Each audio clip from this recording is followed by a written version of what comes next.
What's up, my BMX Flatlander rider buddies? I am Jean-William Prévost. My friends call me Dub. I run Igi Flat BMX, IGIBMX.com. Iggy, I got it. Yeah, baby. We out here. I'm in here. It's raining outside. I want to show you my first impressions on the Heresy BMX Zephyr new 1.9 BMX Flatland tire. A Flatland specific tire. We haven't had that in a while as a new product. I'm stoked to show you this, and I will compare it to the iRace 1.9 A-Class tire designed by Hiroya Morizaki.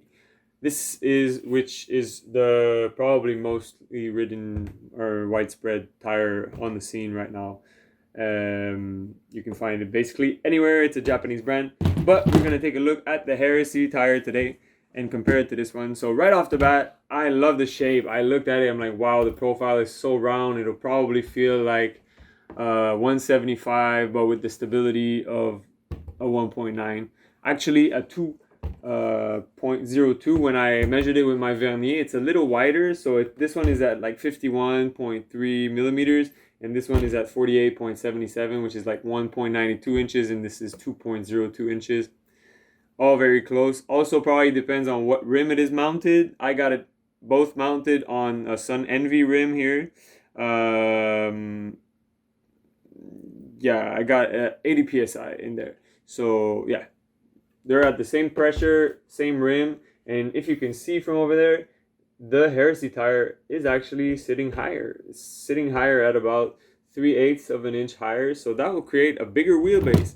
Not no wheelbase, I mean just a bigger diameter wheel. So what will that do? I was wondering. I'm like, bigger wheel, I guess you'll feel less the obstacles that's underneath you. I hope it fits in most frames. I wouldn't be surprised. It's not that much of a difference, but it sits like 3/8 of an inch to a half an inch higher. So you may feel a little difference, hopefully, in stability as you use a bigger wheel for mountain biking, so that you don't feel the obstacles as much. So that's a cool feature. Another really nice thing that I noticed right off the bat was there doesn't seem to be wax or demolding agent on it, which this one does have. If you can see the difference, you see the iRace tire shines a bit more. See, that always causes me to like slip out on the first trick when I go to the session when the tire is brand new. But anyways, I never do that. I always bring it to the table grinder. I grab it by the pegs. I grab the wheel by the pegs and I let it spin around on the table grinder until I shaved off all of the wax and or demolding agent that is on it, usually, because I dislike that. They use it to like make it easier to get the tire out of the mold when you inject in the injection process. Another thing that I noticed was the little hairs that you got on the tires. Those little hairs are called vent spews. I just looked that up. I didn't know that already, but I guess I should have. But those vent spews, actually what they're made for is to, I think, facilitate the injection process of the rubber into every crevice in the tire, and that makes it a little annoying in the beginning to have all these little hairs. I feel like it creates like a bit of instability, and that's why I grind it right off. But the impression that I get from the Heresy tire is that there's barely any, man. That's so cool because I didn't like them in the first place. Plus the wax, there doesn't seem to be any. I guess they chemically removed it at the factory when it came out. So no vent spews, no wax.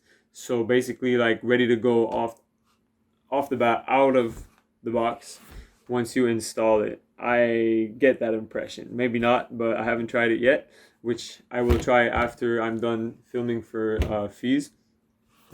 Another interesting thing was the thread pattern on the tire. I thought there's probably just as many lines, maybe tad bit more than on the iRace tire, but they're shallower, so I think they'll create less friction, when you're carving in or like going deep on those angles when you're riding. And I like it because I don't like to lose my speed. Same goes for the compound. I don't know what the name of the compound is, but it looks like it's very similar, like a hard compound.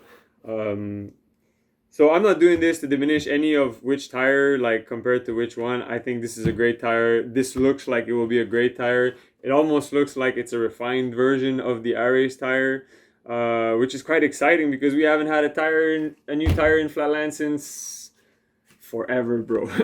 Yeah, so I'm stoked on that, that I get to try that, because the tire is what connects us to our environment, connects us to the floors that we ride, and a new experience is always fun. I mean, I'm not gonna explore into like those bigger tires that people have on their bikes now. Like Ben, I think he rides like a 2.3 or something. That to me is like up there, but he's stable and does all that whiplash style with it. I think it works out for him. But we have an all-around good tire here. I don't have a 1.9 on the back wheel. I usually ride the back wheel, but I put one Ares tire on the front wheel recently, and I had a lot of fun. And I'm for sure gonna put this one, and probably put it on my back wheel, because it looks like it's got that edge that I'm looking for. I like when the tricks just kind of really respond. So this is basically it. I wanted the, oh yeah, there was the weight also. Yeah, we had this one at 472 grams for the Ares, and this one was 508 grams, so there's a 30-gram difference.